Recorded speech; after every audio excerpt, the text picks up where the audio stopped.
Man, oh man, we are living in some crazy times right now. This video is going to be on the World Psalter Map, written in supposedly 1265. But we really know what that means. This is a rare map written during the Golden Age of Christ, and I'll show y'all a quick video from the official narrative describing it. It's only about 30 seconds to a minute, and then I'm going to break down the symbolism as it is. The Psalter map is one of the best surviving examples of a medieval mappa mundi. It is an illustrated map of the world, drawn on animal skin and bound into a tiny book of prayers. This is the world through the eyes of the 13th century Christian church, where the earth is a round disc, split into the three landmasses of Asia, Europe, and Africa. The Garden of Eden can be seen at the highest point, which is east on this map. Turn the image round, and its shape makes more sense. Above the world, there is a depiction of Christ, overseer of humanity, painted with a vivid red pigment and a gold leaf halo. The TO-shaped orb shows that Christ holds the world in his hands. The map itself contains dozens of biblical stories from the Old Testament, such as Gog and Magog, caged in the land of the unclean, and Moses parting the waters of the Red Sea. The New Testament is also prevalent, with Jerusalem placed at the center of the world, where Christ lived, taught, and died. Beyond the biblical, a striking feature of the Psalter map is found in Africa, where 14 humanoid figures are seen on its outer edge. These monstrous races symbolize the medieval anxiety of unknown lands. The Psalter map does show us the world. Okay, I cut it off right there because he begins then to rabble about the shape of the earth, blah, blah, blah. But I want y'all to listen and watch this clip of Revelation 20 about it describing the golden age of Christ and the 1,000-year reign and Satan being bound and loosed. Play close attention, please. Chapter 20.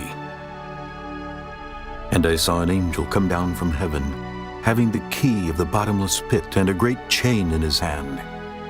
And he laid hold on the dragon, that old serpent, which is the devil and Satan, and bound him 1,000 years, and cast him into the bottomless pit, and shut him up, and set a seal upon him, that he should deceive the nations no more, till the 1,000 years should be fulfilled.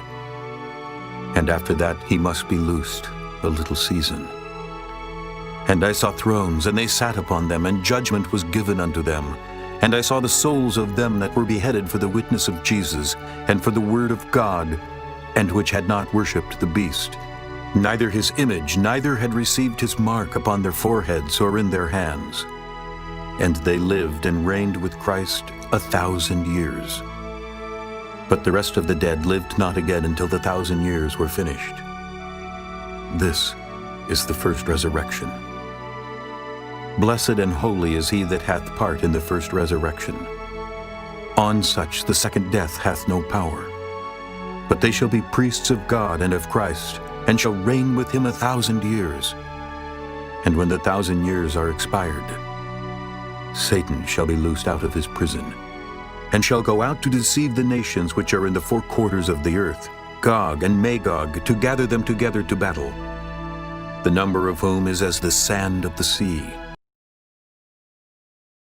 Okay, so what it looks like it could be depicting is Satan looks like he's bound under, and Christ is depicted reigning, and everyone reigning in his spirit. If y'all have a better explanation in the comments. Then we have Adam and Eve depicted, and the tree of life in the middle.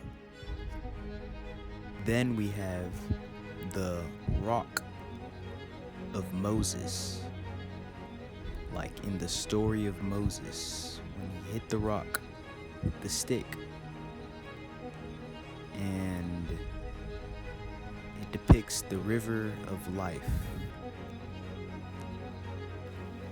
onto the center of the map, it seems there's a lot of pyramids, look like Roman pyramids, and in the center is Jerusalem. Interesting. It seems to be spelled with a H for the Latin instead of J. From the rock, you can see rivers that flow out of Eden. We can see Ganges, Euphrates, Tigris. It looks like it could be the Nile, and I'm not too sure. This is a very similar map, similar to the previous. And as you can see, depicted up top is Christ. This is from the 1300s. As you can see, is the Alpha and the Omega at the top left and top right.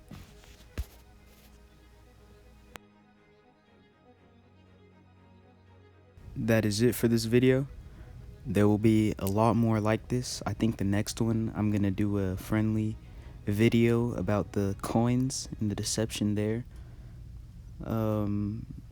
And also looking to do a video on Fervent's Heat, because I found a lot of good stuff for that. So stay tuned, subscribe, and like if you found it interesting. Thanks.